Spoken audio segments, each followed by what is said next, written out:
Masih di 96,5 FM Kuningan, radionya panutan orang Kuningan. Masih bareng narasumber kita ya. Tadi di awal Teddy sudah sedikit membuka pembicaraan kita bahwasanya untuk program di Kos Inspirasi Lokal untuk Radio Kos FM Kuningan itu setiap hari Minggu atau per minggunya ada narasumber yang berbeda-beda ya. Alhamdulillah di siang hari ini kita sudah mendatangkan narasumber yang luar biasa juga nih.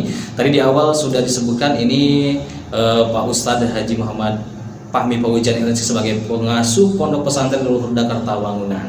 Nah, tadi di awal kita sudah dengar suara Pak Fahmi luar biasa banget ya di siang hari ini. Dan kita lanjut nih. Nah, bahasa juga sudah pernah kita dengar tak kenal maka tak sayang ya, supaya nanti Kosmania lebih kenal lagi dengan siapa narasumber kita. Mungkin kita langsung persilakan saja untuk memperkenalkan diri Pak Haji Fahmi. Silakan Pak. Bismillahirrahmanirrahim. Assalamualaikum warahmatullahi wabarakatuh. Waalaikumsalam. Alhamdulillah wassalatu wassalamu ala Rasulillah sallallahu alaihi wa ala alihi wa sahbihi wa man walah wa ba'du. Para pendengar Kos FM dimanapun berada, alhamdulillahirabbil alamin. Segala puji bagi Allah Subhanahu wa taala, salawat serta salam semoga selamanya tetap tercurah limpahkan kepada baginda Nabiullah Muhammad sallallahu alaihi wasallam. Siang hari ini di cuaca yang alhamdulillah cerah, mudah-mudahan ini menjadi sebuah cerminan bahwa hati kita semua pada siang hari ini pun cerah. Tetapi pada konsepnya bahwa cerahnya hati adalah ketika kita semakin dekat dengan Allah. Ala bizikrillah tatmainnul qulub. Alhamdulillahirabbil alamin bisa silaturahim ke Kos FM dan semua pendengar Kos FM. Alhamdulillah saya sendiri Muhammad Fahmi Fauzan terlahir dari keluarga asli Kuningan. Alhamdulillah, qadarullah.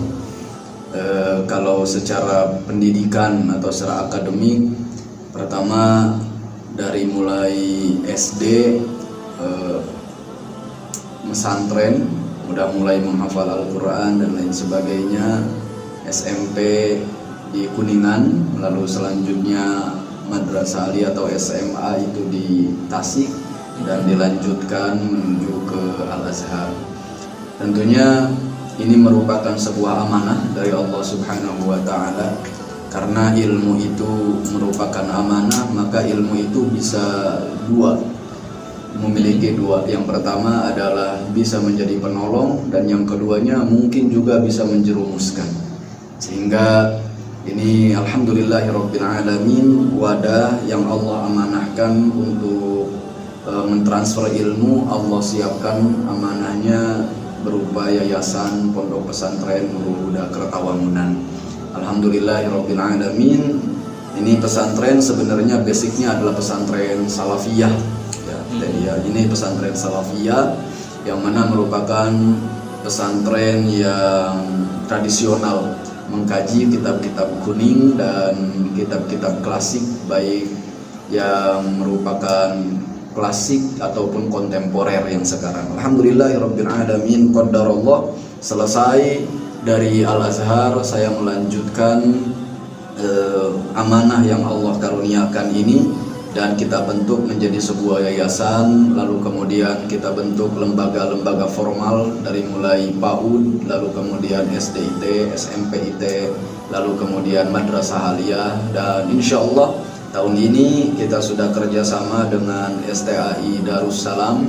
Insya Allah kita akan buka STAI Sekolah Tinggi Agama Islam Darussalam. Tidak lain dan tidak bukan, ini amanah dari Allah Subhanahu wa taala, sesuai dengan apa yang difirmankan oleh Allah Subhanahu wa taala, "Wa ma kana al-mu'minuna liyanfiru kaffah falaula nafara min kulli firqatin minhum ta'ifatun liyatafaqahu fid din waliyunziru qaumahum idza raja'u ilaihim la'allahum yahdharun." Semuanya adalah kita kembalikan untuk Islam wal muslimin, dan mudah-mudahan pesantren terutama di Kabupaten Kuningan yang subhanallah sangat banyak sekali. Mudah-mudahan pesantren-pesantren ini benar-benar menjadi sebuah wasilah untuk semakin banyaknya populasi kesolehan di Kuningan, pada khususnya umumnya adalah bisa menjadi populasi kesolehan yang semakin banyak, yang bisa mewarnai daripada masyarakat Indonesia, insya Allah. Itu mungkin sekelumit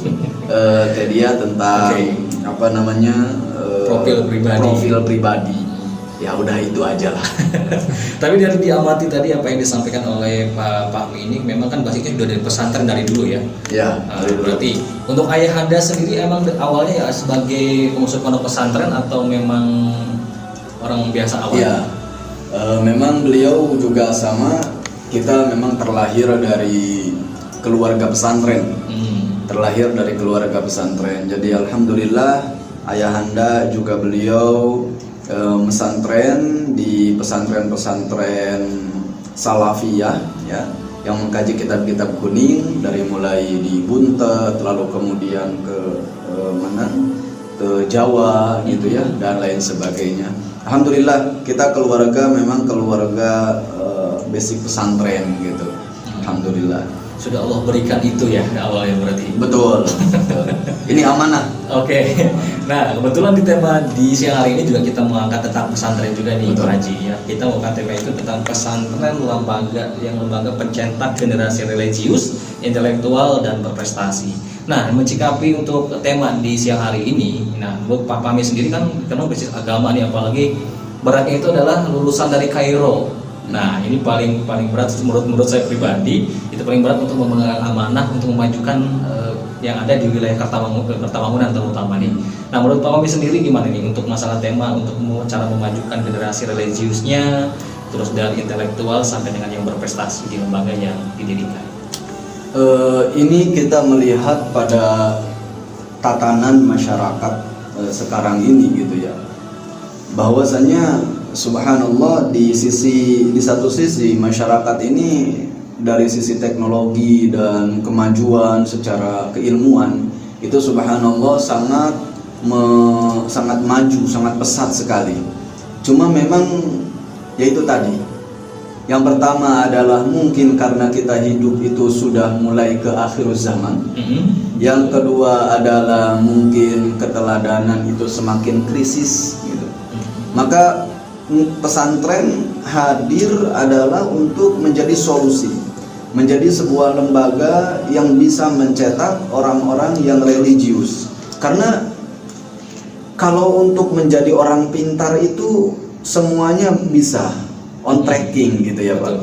Tetapi yang namanya kan kayak gini misal, subhanallah, ini adalah fakta. Ini fakta, kita berbicara fakta. Misal bahwa masyarakat itu ketika misalkan anaknya itu nilai pelajaran umumnya itu katakanlah di bawah standar, maka itu menurunkan status sosialnya. Iya, betul. Tetapi pernah nggak ketika misalkan anaknya itu dia tidak mampu untuk membaca Al-Quran, padahal usianya sudah beranjak dewasa, apakah itu menurunkan secara status sosial atau merasa biasa-biasa saja? Nah ini kan ini kan pergeseran nilai. Ini pergeseran nilai. Lalu kemudian yang selanjutnya adalah kita di pelajaran umum tetapi untuk masalah sholat ya biasa-biasa saja lah. Lalu kemudian ini fakta. Misal ada orang itu dia seorang pekerja berangkat dari rumahnya pagi-pagi buta, lalu kemudian pulang lagi ke rumah malam hari. Nah pertanyaannya adalah, adakah kesemangatan untuk mendekatkan diri ke Allah seperti halnya dia semangat untuk berangkat kerja? Nah ini merupakan tantangan yang faktual yang terjadi pada saat ini. Maka pesantren hadir untuk membina generasi sehingga dia yang paling awalnya itu adalah religius. Konsepnya kembali lagi sebenarnya kepada Al-Quranul Karim, bahwasannya yang tadi disampaikan, ala bizikrillah tatmainnul qulub, bahwasanya dengan zikir kepada Allah maka hati akan merasa tenang. Ini saya mau tanya nih ke Teddy ini, misal kalau misalkan hati tenang itu otomatis bahagia atau tidak? Kalau tenang menurut saya bahagia. Kalau banyak uang pasti bahagia. Iya sih. Oke. Kalau banyak uang bahagia, berarti nggak boleh ada orang yang kaya dia itu gelisah. Iya, betul. Ada nggak orang kaya yang gelisah? Banyak. Banyak. Berarti nilai yang tadi logikanya itu kan tidak masuk gitu. Iya. Artinya tidak semua kebahagiaan itu identitas kebahagiaan karena dia banyak uang, atau identitas kebahagiaan karena dia punya jabatan. Tapi identitas kebahagiaan yang sangat-sangat valid adalah ketika hati dia tenang. Nah, ketika tenang itu dari mana? Dari zikir ke Allah Subhanahu wa taala. Maka pesantren hadir, dia menjadi pencetak generasi yang religius. Bagaimana Al-Qur'annya terjaga, bagaimana kitab-kitab ulamanya terjaga, bagaimana tahajudnya terjaga, bagaimana duhanya terjaga, dan itu semua menjadi sebuah karakter dari santri yang mondok di pesantren itu. Dan insya Allah ketika jiwanya tenang, maka dia akan melihat kehidupan dengan kebahagiaan. Nah, itu religius. Betul. Oke, tapi untuk Pak Haji nanti kan ada 2 poin lagi nih, intelektual dan berprestasinya nih. Tapi Ya. kita break dulu ya. Siap. Supaya lebih enak lagi ngobrolnya nih nanti ya. Oke, nanti para pesemuanya semuanya jangan pindah frekuensinya. Nanti kita break lagi bareng Pak Haji Fahmi ya. Ini mudah-mudahan apa yang disampaikan tadi bisa bermanfaat untuk kita semua. Yuk kita ke lagu dulu yang tadi siapkan, jadi jangan pindah frekuensinya, tetapi 96,5 FM Kuningan, radio panutan orang Kuningan.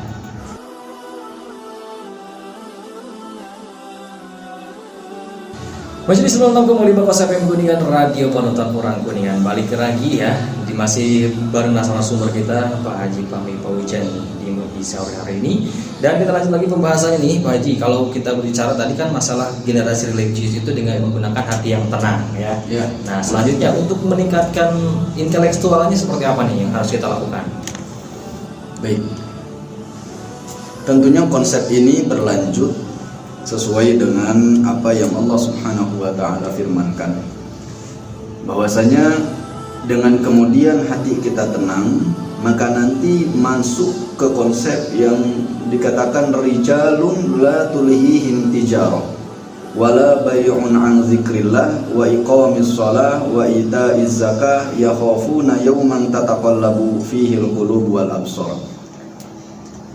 Jadi bahwasanya santri itu adalah ketika seseorang memasukkan anaknya ke pesantren, berarti dia itu mengalami keterpurukan dalam intelektualitas.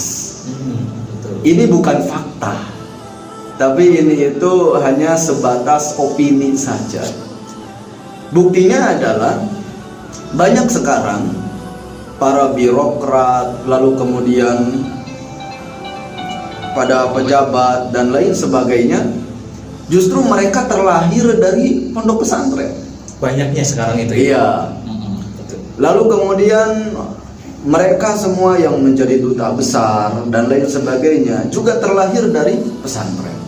Kemudian alangkah luar biasanya ketika banyak sekali intelektualitas yang kemudian mereka terlahir dari pesantren. Sehingga bagaimana kemudian karakter religiusnya menjadi sebuah karakter yang ada dalam pribadinya, lalu kemudian kemampuan intelektualnya pun itu bisa dijalankan di kehidupannya.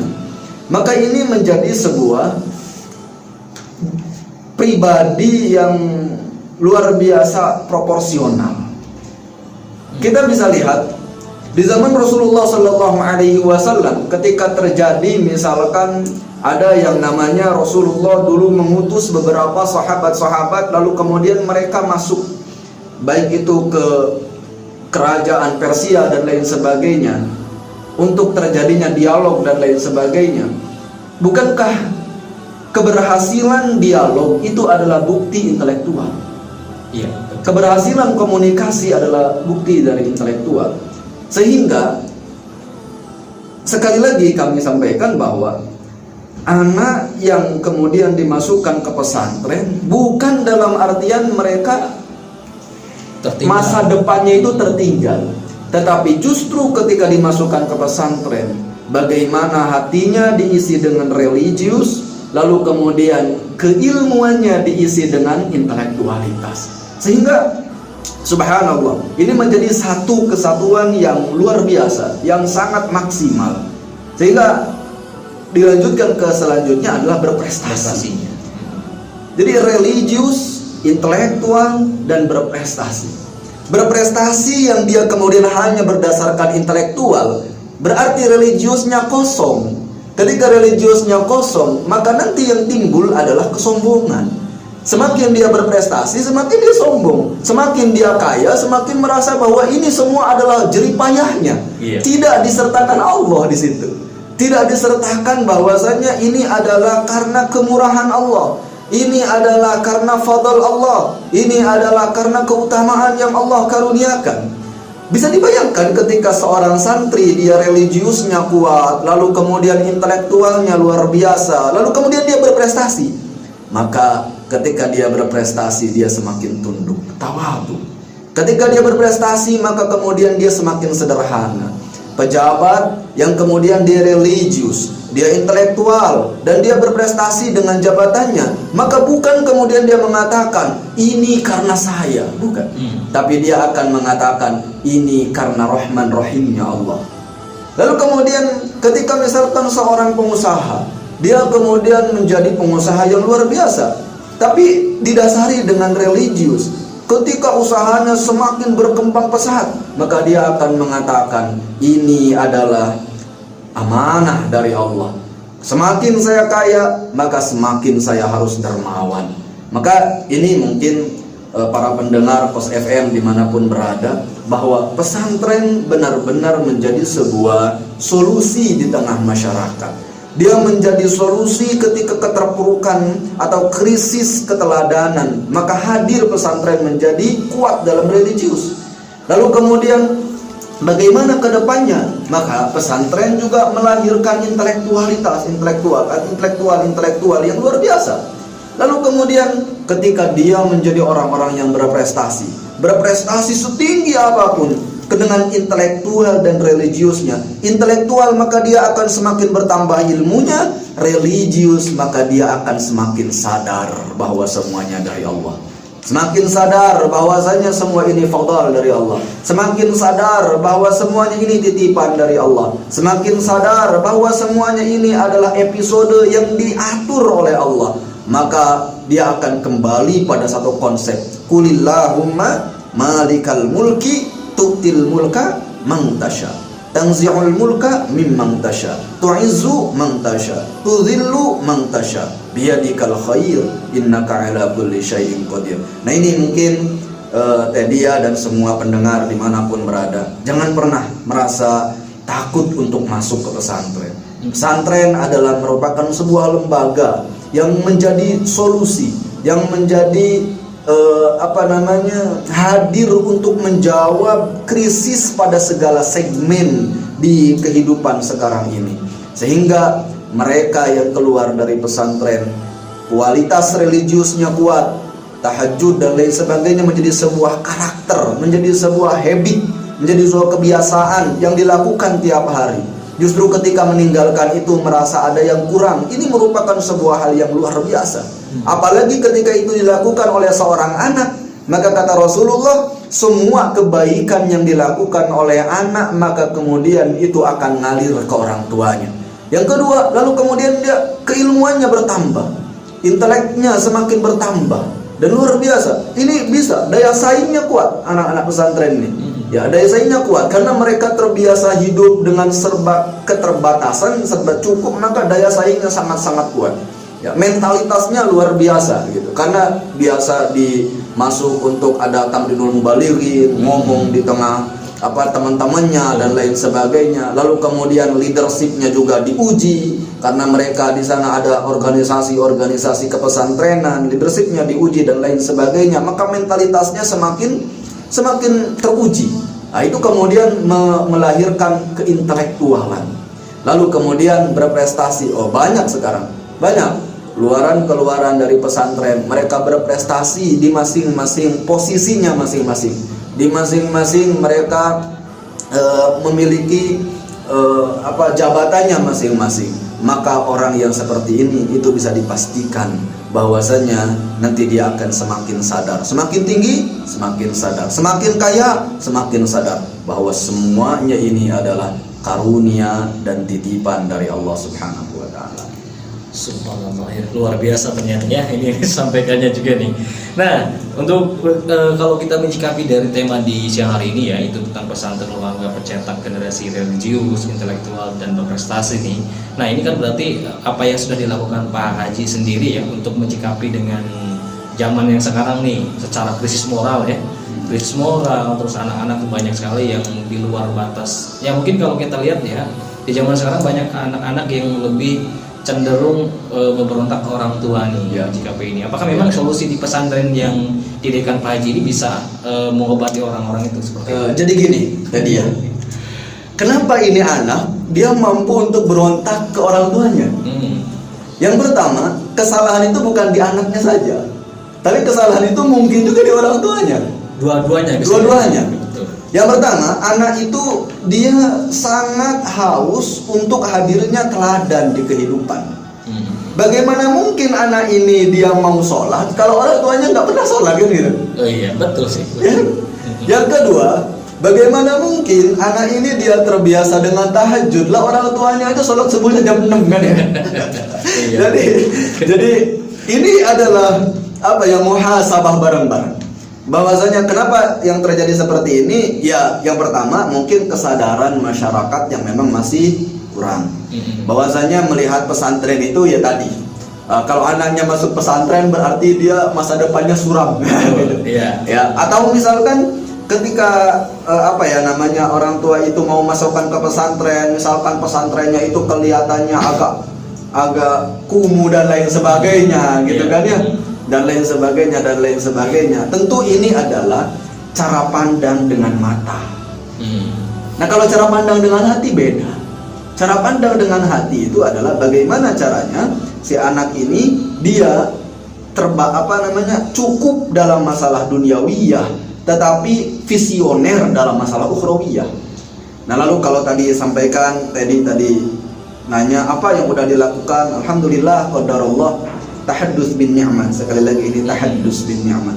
Semuanya adalah karena fadl Allah, semuanya karena pemberian dari Allah, semuanya rahman rahimnya Allah, semuanya nggak ada sama sekali karena dewan mudarisnya atau ketua yayasannya atau enggak. Semuanya adalah biyadihil khair.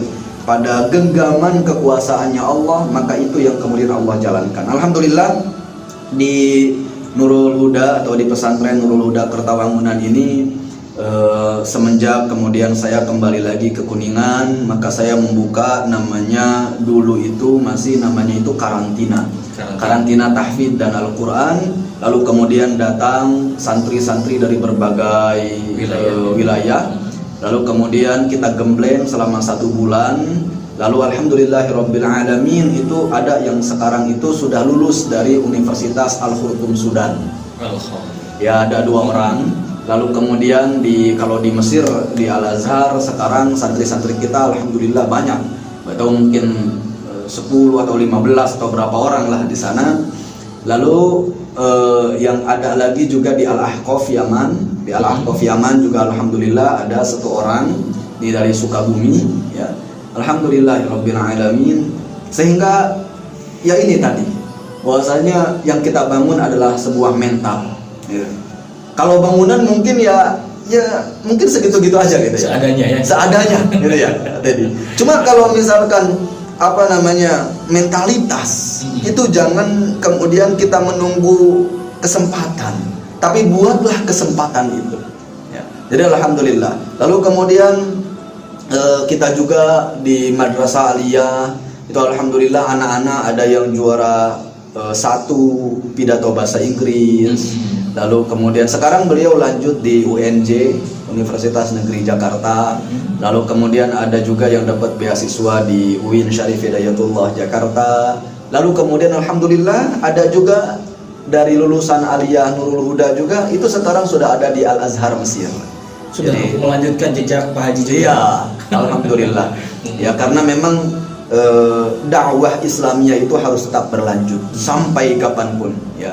Ya alhamdulillah itu sekarang sudah ada di Al-Azhar. Lalu kemudian ada juga yang kemudian di PTS ataupun PTN ya, perguruan tinggi swasta atau perguruan tinggi negeri, yang mereka masuk lewat jalur beasiswa dari berbagai beasiswa yang disiapkan baik itu oleh pemerintah ataupun oleh lembaga itu sendiri. Alhamdulillah mereka sudah tersebar. Artinya punya lulusan-lulusan pesantren itu daya saing yang tidak hanya sebatas religius, tapi memiliki intelektual dan memiliki prestasi yang tentunya ini insya Allah akan membanggakan fid dunya wal akhirah.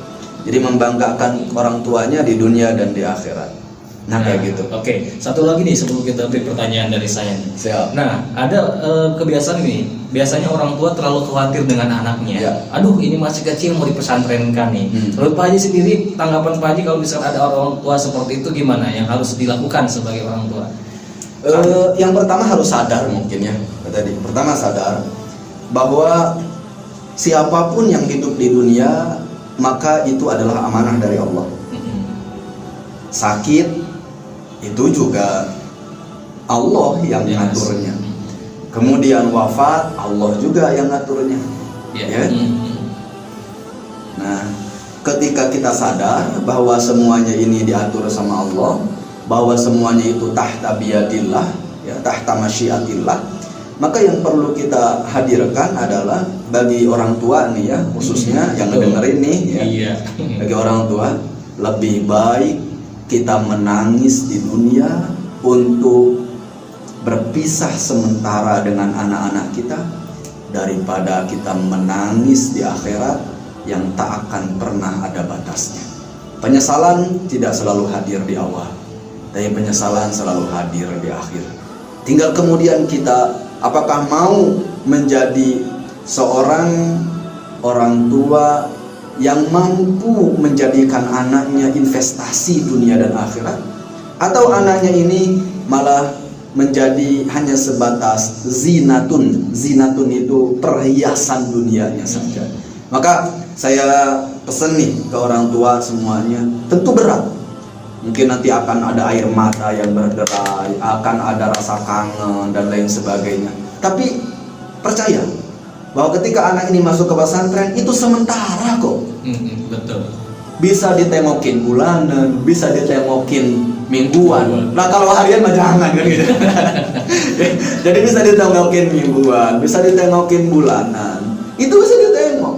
Lah masalah kemudian takut sakit, takut apa dan lain sebagainya. Pertanyaan saya kan simpel saja.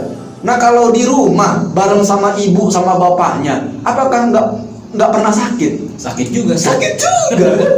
Iya betul. Nah pertanyaannya selanjutnya, misal gini nih, misal gini nih, Kang Teddy nih, misal, wah ini takut anaknya itu nanti tidurannya itu di lantai, iya, kedinginan. Kedinginan. Pertanyaan saya, apakah ketika anak itu di rumah 24 jam mereka tidur di kasur yang empuk?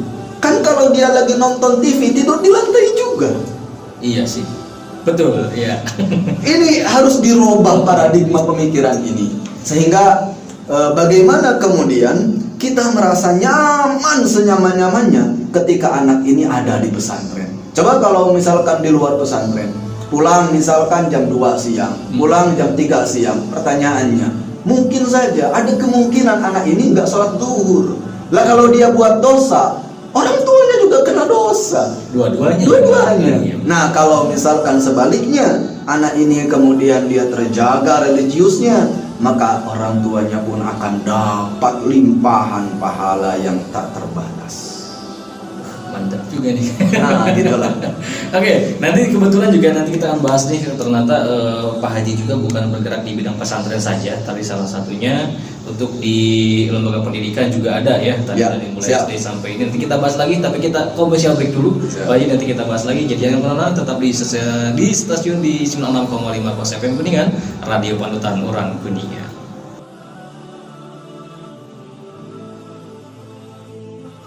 Masih membahas ya dengan narasumber kita luar biasa di siang hari ini. Kita lanjut lagi nih Pak Haji, kita pembahasan tadi di awal sudah membahas tentang pesantren ya, untuk salah satunya untuk menjadikan generasi religius, intelektual dan berprestasi. Dan tadi juga sudah ada pertanyaan yang menyangkut kekhawatiran orang tua untuk anaknya dipesantrenkan. Nah, kita lanjut nih. Kalau nggak salah ini kan untuk Pak Haji sendiri sudah berjalan di bidang pendidikannya ya, dari mulai sekolah dasar, SMP sampai dengan aliyah. Rencana ini kan di progres tahun ini akan ada sekolah tinggi juga ya. Ya, yang akan dilakukan. Oke, kita bahas salah satu dulu nih untuk tingkatan SD dulu nih, Pak Haji ya. Kebetulan untuk SD ini namanya SDIT Al-Huda nih. Nah, kenapa sih di pondok pesantren ini menamakannya dengan pesantrennya sendiri kan Nurul Huda nih? Mungkin cerita sedikit untuk tentang sejarah kenapa menggunakan pesantren dengan nama Nurul Huda. Bahkan nama-nama sekolahnya pun Huda semua di belakangnya. Ya. Oke, silakan.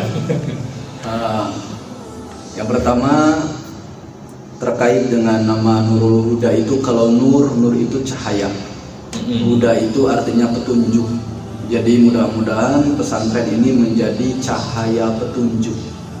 Cahaya petunjuk bagi yang ngurusnya, cahaya petunjuk bagi yang belajar di dalamnya, sehingga benar-benar semuanya menjadi orang-orang yang dapat hidayahnya Allah Subhanahu wa taala.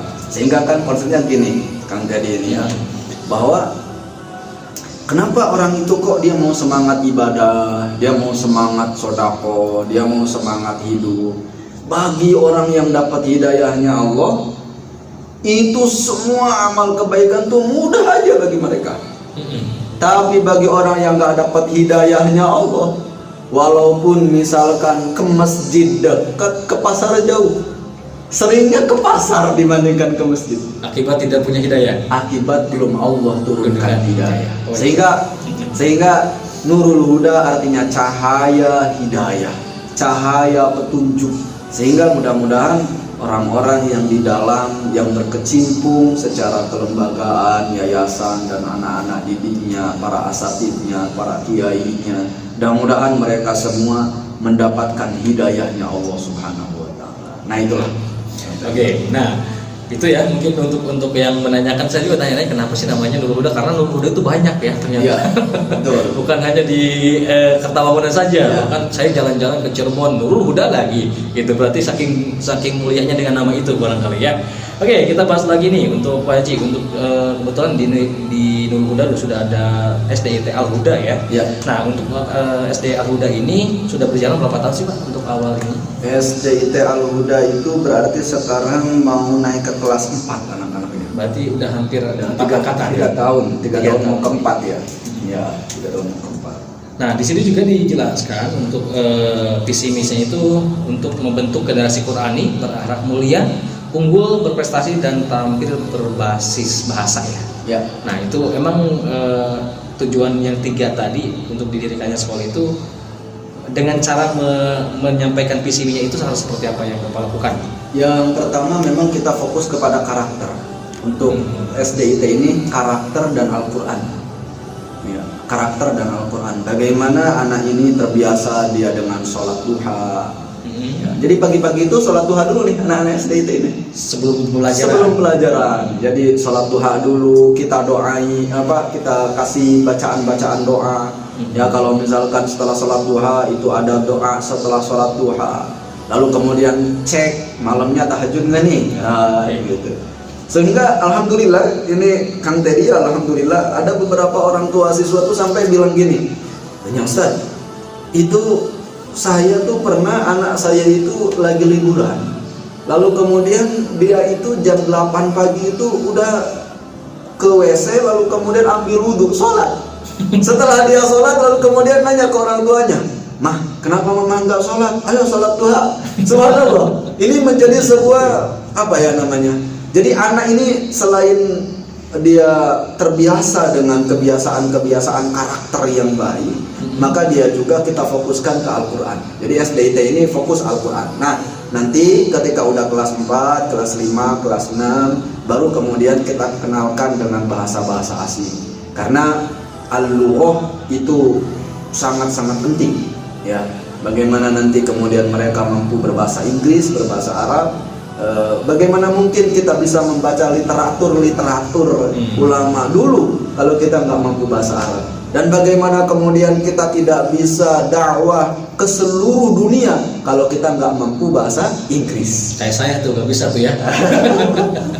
Nah gitu Kang Teddy untuk SDIT ini. Oke, jadi untuk berarti semua kurikulum pun berbasisnya pesantren ya, ada pesantrennya ya, Iya. nanti ya, umum Iya. dengan pesantren juga. Ya, kalau untuk SDIT boarding school. Boarding school. Ya, boarding Oke. school. Jadi pagi-pagi dia sholat duha, nanti sholat zuhur juga berjamaah. Jadi alhamdulillah pulang ke rumah anak-anak ini sudah bisa dipastikan masalah ibadahnya.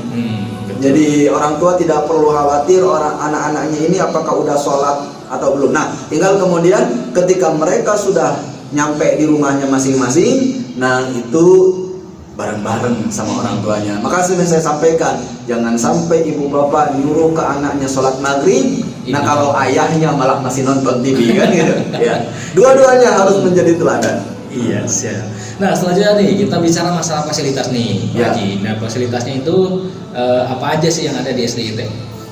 Untuk fasilitas di SDIT ini, alhamdulillah kita sudah ada gedung, ada masjid, ruang MCK, ruangan belajar yang presentatif, kemudian alat bantu pembelajaran, ya misalkan nanti perlu ada proyektor dan lain sebagainya sudah kita siapkan. Kemudian staf pengajarnya yang kompeten, suasana sekolah yang memang itu merupakan yang nyaman dan memang pesantren, ya berbasis pesantren, sehingga anak-anak ini terbiasa dia dengan kopiah gitu. Insya Allah saya kira di SDIT Al-Huda ini mungkin sekarang lagi viral itu kan ada pelecehan. Betul. Ya, anak-anak yang seperti itu insya Allah karakternya bisa terjamin. Kemudian ada antar jemput juga. Oh, Ya, betul. Iya. kita ada antar jemput juga, tapi khususnya untuk Kuningan ya. Kalau di Cirebon, wah itu antar jemputnya ribut ya. Nah, kebetulan ini kan wilayah Cirebon juga nyampe, Pak. Nanti kalau ada yang datang di Cirebon sanggup nggak? Kira-kira? Yang di Cirebon silahkan ngekos aja dekat kos FM.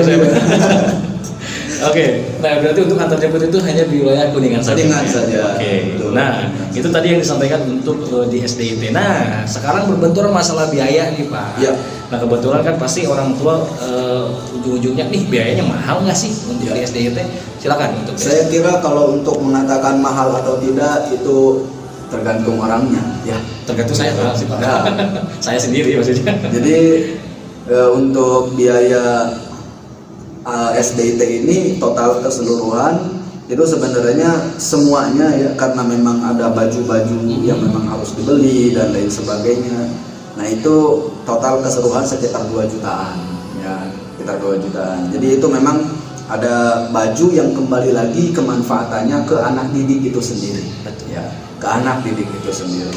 Nah kecuali di sini hanya sebatas untuk SPP-nya ya, nanti kita 150.000 betul per bulannya, dan insya Allah itu nanti kembali lagi kalau misalkan ada lebihnya pun kembali lagi untuk pesantren, sehingga dikelola semuanya oleh pesantren dan kembali lagi ke pesantren. Nanti dibeliin misalkan ke semen, semennya itu kemudian jadiin bangunan, bangunannya dipakai buat ngafal Quran, wah udah jadi semuanya dapat kebaikan. Oke, berarti hanya kurang lebih 2 juta ya Pak ya? Ya. 2 juta udah bisa masuk sekolah ya.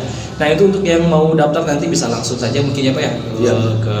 Kebetulan tempatnya juga kita ada di Kertawangunan nih. Kita bahas lagi karena dulu ada 3 lagi yang kita bahas nih. Nah untuk SDIT, selanjutnya untuk SMPIT-nya nih. Ya. Nah untuk SMPIT ini kan kalau nggak salah ini boarding ya, sistemnya boarding juga ya? Itu pesantren. Pesantren. Ya. Jadi yang jauh juga bisa langsung daftar ya? Iya bisa. Oke. Nah untuk prestasinya sendiri deh, untuk di SMP Pak, untuk prestasinya untuk di yang sudah diraih dari mulai berdirinya nih. SMPIT itu justru baru berdiri tahun ini. Tahun ini ya? Ya berarti ini tahun ajaran satu angkatan. Ya satu angkatan ini udah jalan. Alhamdulillah ya lumayan banyak juga nih peminatnya juga, alhamdulillah. Yang paling jauh itu datangnya dari Bogor. Sudah ada. Ada dari Bogor. Itu pesantren tadi ya. Ini SMPIT ini pesantren. Sehingga 24 jam itu mereka berada di di lingkungan pesantren. Nah alhamdulillah Untuk prestasi, alhamdulillah kita sudah ikut beberapa acara-acara dan alhamdulillah ada juga yang masuk ke nominasi juara, alhamdulillah. Nah, jadi ini untuk SMPIT wajib mesantren ya. Jadi kalau misalkan ada yang mau masuk ke SMPIT tapi nggak mau mesantren, nah ini kayaknya belum bisa kita terima. Jadi wajib mesantren. Kalaupun jadi tingkat kelas 1 ini bolehlah nggak mesantren, tapi nanti kelas 2, kelas 3 wajib mesantren. Oke. Nah, kebetulan juga di sini dilihat ya, ini untuk target akademiknya itu mampu menjadi penghafal Quran itu minimal 6 juz ya. Dan sampai dengan 30 juz. Ya. Nah, itu sudah berjalan ya materi Sudah. ya. Jadi 1 semester itu hafalan 1 juz. 1 juz 1 semester. 1 semester. Jadi kalau misalkan 1 tahun itu anak udah hafal 2 juz. Wah, ini jadi tabungan orang tuanya nih. Betul ya. Tabungan orang tuanya. Nanti tinggal, saya sering bilang gini, ente nanti kalau pulang ke rumahnya masing-masing, silakan setorkan hafalan ke orang tua. Nah, dia setorkan hafalannya ke orang tua. Setelah kemudian mereka nyetorkan ke orang tua, gantian orang tuanya nyetorin ke anaknya. Oh gitu. Iyalah, harus kayak gitu kan. Ya nanti anaknya itu setor 1 juz, nanti orang tuanya setor dari Qul Huwallah sampai ke Anas. Ya nggak apa-apa. Sehingga gini Kang Teddy, sehingga terjadi perubahan populasi kesolehan. Nah itu kan. Jadi yang awalnya orang tuanya jarang baca Quran, oh anak saya ini udah hafal Quran, masa anaknya aja? Ya orang tuanya nanti dia termotivasi untuk membaca Al-Quran. Saling bekerja sama ya. Betul. Intinya. Oke. Nah, kebetulan juga gini, Pak Haji, untuk pembiayaan sendiri ya. Tadi kan boarding school ya, jadi sistemnya. Kalau misalkan ada yang mau, misalkan saya mah karena pengennya tadi di awal dikatakan kalau semester 1 nggak apa-apa, nggak pesantren juga ya, tapi diwajibkan sebenarnya gitu.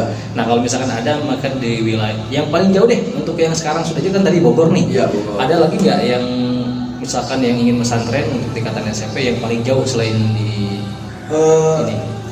Total sih mungkin keseluruhan ada juga kita yang dari Sumatera. Ada Sumatera ya? Iya.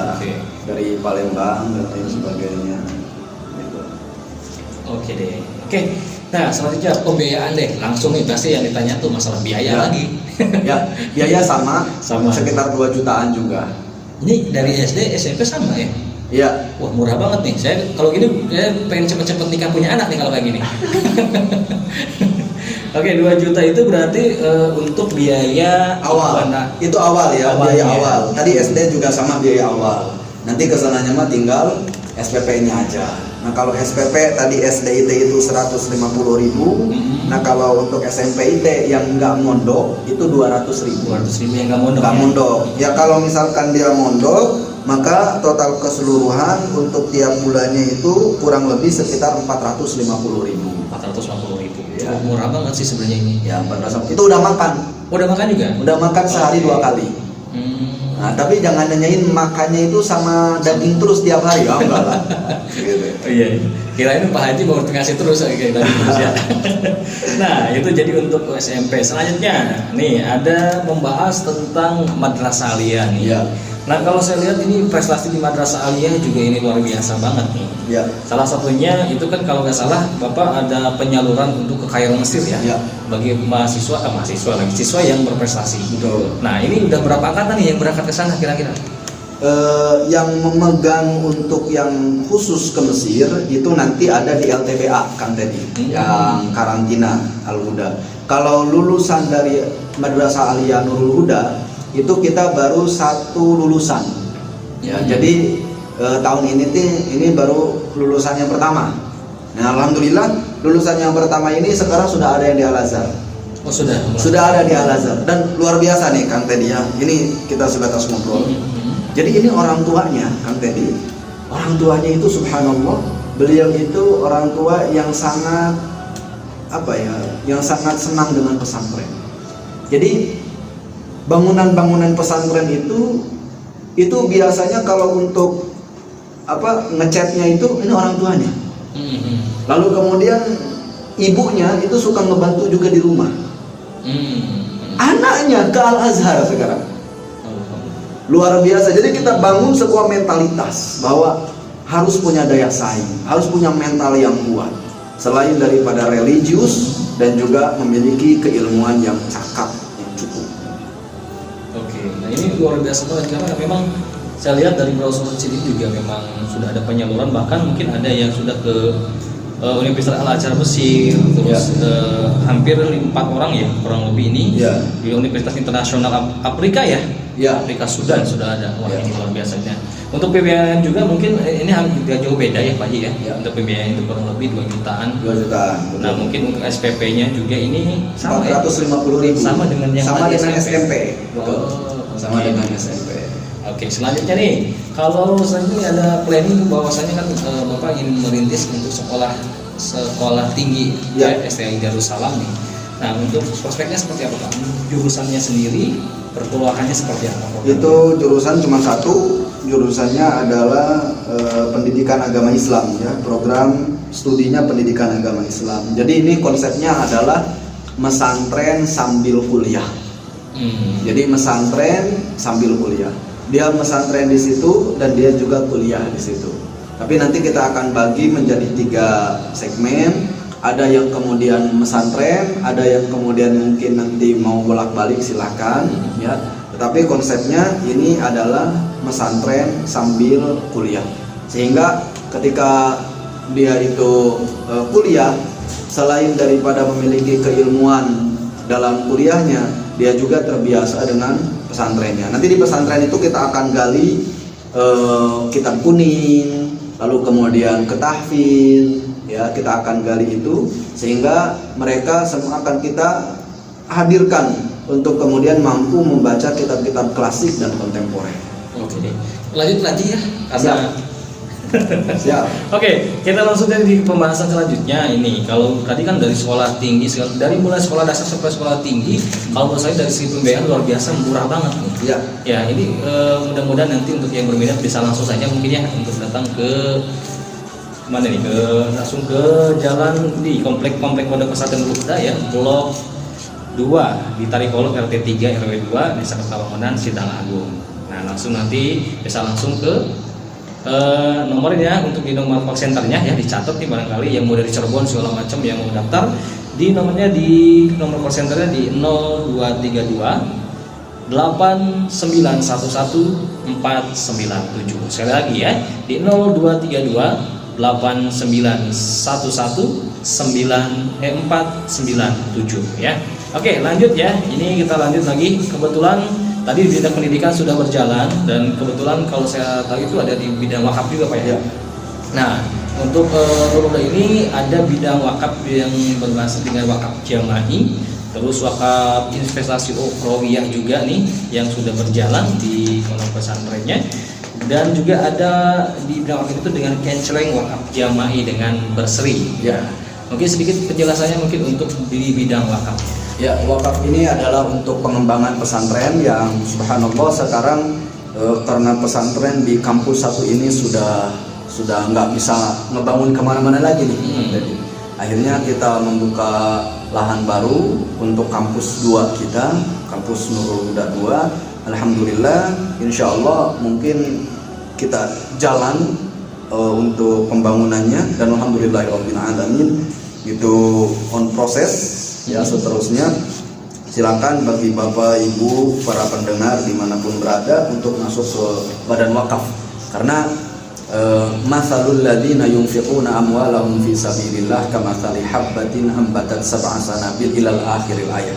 Di bahwasanya sekaya apapun kalau misalkan harta itu hanya sebatas menjadi untuk dikumpul-kumpul, ya nggak ada apa-apanya.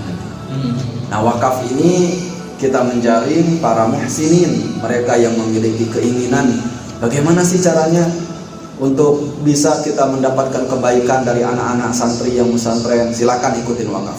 Mau ikut program canceleng silakan, mau ikut program untuk wakaf, itu ada wakaf pembebasan lahan itu 350.000 per meter persegi. Lalu kemudian ada wakaf pembangunan gedung baru itu 4.500.000 per meter persegi. Ada juga wakaf sukarela.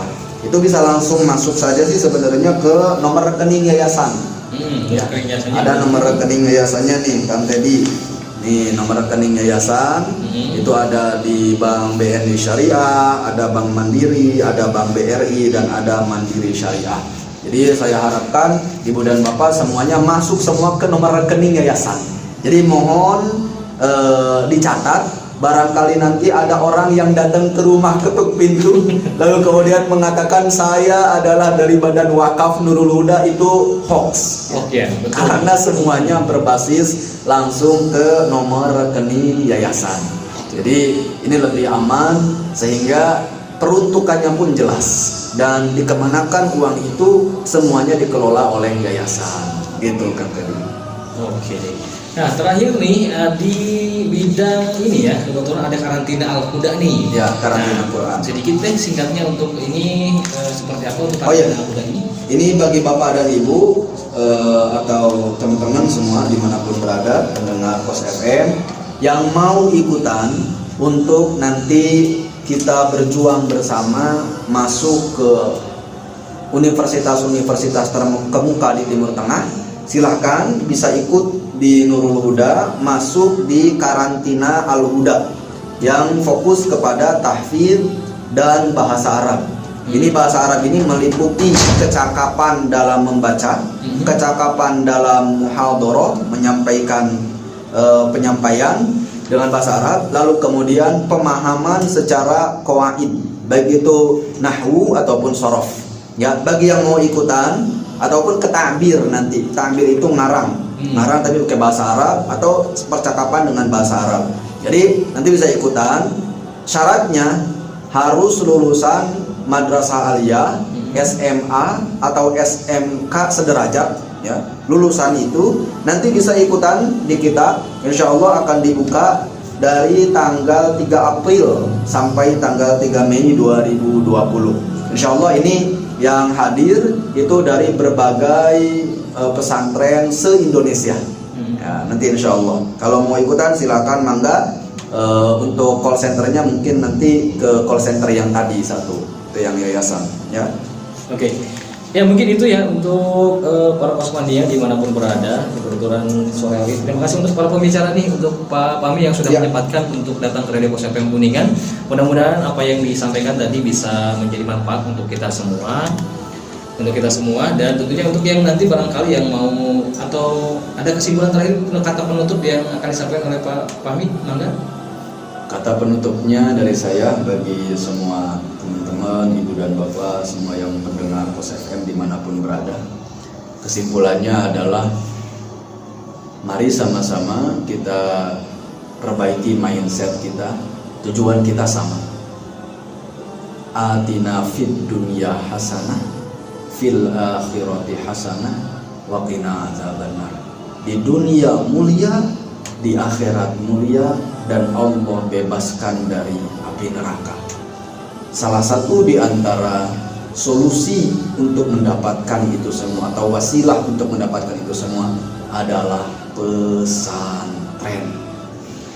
Saran dari saya, masukkan anak ibu dan bapak ke pesantren dimanapun ke pesantren berada.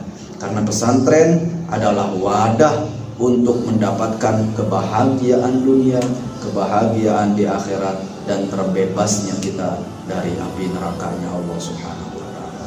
Syukran. Amin. Terima kasih untuk Pak Babi yang sudah menyampaikannya. Dan nanti untuk para kosmania dimanapun berada yang nanti akan mendaftarkan anaknya yang barangkali dari SD, SMA sampai dengan SMP ya, aliyahnya sampai yang mau ke Kairo Mesir juga bisa hubungi saja langsung. Kontak call centernya tadi ingatkan kembali, yang kalau misalnya yang mau datang bisa datang langsung ke alamat di Komplek Pondok Pesantren Nurul Huda Blok 2 Tarikolot RT 3 RW 2 ya, di Desa Kertawangunan, Desa Kecamatan Sidang Agung, Kuningan, Jawa Barat.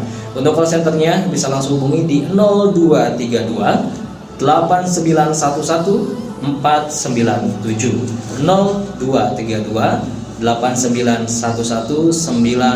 9497, atau yang mau investasi ukhrawiyahnya juga di nomor rekeningnya, atau misalkan bisa langsung media sosialnya kebetulan kita ada nih. Dan kalau misalkan untuk di IG bisa langsung cek di IT Banurul Huda ya, IT Banurul Huda dan Yayasan Nurul Huda Kertawangunan ini untuk channel YouTube-nya. Dan untuk konfirmasi untuk sumbangan lewat Bank Mandiri Syariah, BNI ya, BNI Syariah, Mandiri, Bank BRI dan Mandiri Syariah, ini bisa konfirmasi untuk keikutsertaan SMS-nya bisa di nomornya di 0822 1308 8752. Dengan formatnya harus mengisi spasi, jadi jenis investasinya apa, spasi nama pengirim dan spasi alamatnya dari mana ya. Itu mungkin untuk di siang hari ini, dan terima kasih yang Pak Pembicara juga nih, Pak Pami yang sudah memberikan manfaatnya, mudah-mudahan bermanfaat dan sehat selalu juga, dan tentunya berkembang apa yang diinginkan di pondok pesantrennya ya. Itu saja untuk para pasmania semuanya, dan Teddy dan Pak Pami pamit undur diri ya. Mohon maaf apabila dalam bersiaran tadi banyak sekali kesalahan, mohon dimaafkan. Teddy pamit undur diri, terima kasih untuk semuanya. Jumpa lagi nanti di minggu selanjutnya di program Pos Inspirasi Lokalnya. Oke, terima kasih. Wassalamualaikum warahmatullahi wabarakatuh.